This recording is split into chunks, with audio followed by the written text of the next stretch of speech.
আপনারা জানেন যে 4 মাস আগে আমাকে ভোটের মাধ্যমে নির্বাচিত করা হয়েছে। ভোটের আগে আমি বলেছিলাম যে বালির ব্যবসা বন্ধ করব। বালিটা বন্ধ করেছি, এখন পাহাড় কাটাটাও বন্ধ করতে হবে ইনশাআল্লাহ। বুড়োর আগে যেন অবৈধ বালুর ব্যবসা বন্ধর প্রতিশ্রুতি দিলাম, এখন তা বাস্তবায়ন করি। এবার অবৈধ ফারহাড়ও বন্ধ করগুম। দুর্যোগে রাঙ্গুনিয়াত ক্ষতিগ্রস্ত হলর খোঁজখবর লওয়ানোর সময় সাংবাদিকলর প্রশ্নের জবাবে এই হতাগিন হয় হুমাম কাদের। টানা অতিবৃষ্টিত রাঙ্গুনিয়া পৌরসভার বিভিন্ন এলাকাত পার ধসি ক্ষতিগ্রস্ত পরিবারের মাঝে ত্রাণ সহায়তা বিতরণ করি চট্টগ্রাম ৭ রাঙ্গুনিয়া আসনের সংসদ সদস্য হুমাম কাদের চৌধুরী। এ সময় তিনি দুর্গত এলাকা পরিদর্শন করে ক্ষতিগ্রস্ত হলর খোঁজখবর লয় এবং দ্রুত পুনর্বাসনের আশ্বাস দেয়।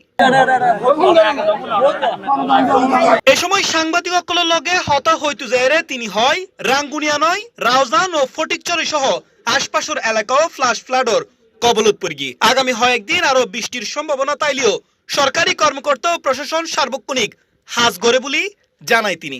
এ সময় তিনি আরো হয় সরকারের পক্ষতুন ফোয়ানা হানা সহ প্রয়োজনীয় ত্রাণ সহায়তা প্রদান করার পাশাপাশি ঝুঁকিপূর্ণ ফায়ার এলাকাত বসবাসকারী হলরে নিরাপদে আশ্রয় কেন্দ্র চলে যাবেলেও আহ্বান জানায় তিনি। যা শুনতে পাচ্ছি যে আরো 2-3 দিন এরকম বৃষ্টি হওয়ার সম্ভাবনা বেশি আছে। তবে আমাদের ভাগ্য খুব ভালো। আমি সবসময় এই কথাটা বলি যে আমাদের রাঙ্গুনিয়ার যারা সরকারি কর্মকর্তারা আছে তারা সকাল রাত কাজ করে যাচ্ছে, যারা ক্ষতিগ্রস্ত তাদের পাশে দাঁড়াচ্ছে। আমরা শুকনো খাবারের ব্যবস্থা করেছি, সরকারের পক্ষ থেকে তো দেওয়া হয়েছেই। তবে আমি একটু ধন্যবাদ জানাতে চাই আমাদের দলীয় নেতাকর্মীরা যারা আছেন, তারা যে পরিশ্রম করেছে এই ক্ষতিগ্রস্ত মানুষদের পাশে দাঁড়িয়ে তাদেরকে সহযোগিতা করে যেভাবে করে তারা পরিচয় দিয়েছে তাদের নিজেদের, এটার কারণে আমি তাদেরকে ধন্যবাদ জানাতে চাই।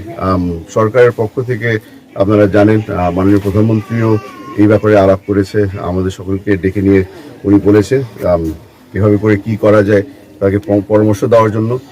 যেই পাহাড়গুলি ধসে পড়েছে অনেক বাড়ি কিন্তু এখনও ক্রিটিক্যাল কন্ডিশনে আছে, যে কোনো মুহূর্তে একটা দুর্ঘটনা ঘটার সম্ভাবনা থাকতে পারে।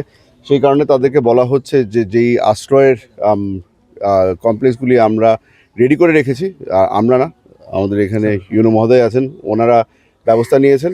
তাদেরকে আপাতত ওখানে যদি তারা থাকতে পারে তাহলে আমাদেরও একটু কিছুটা টেনশন কমে আসে। উল্লেখ্য টানা বর্ষণে রাঙ্গুনিয়ার বিভিন্ন ফায়ার এলাকাত ভূমিধসে এক নারী নিহত এবং কয়েকজন আহতই।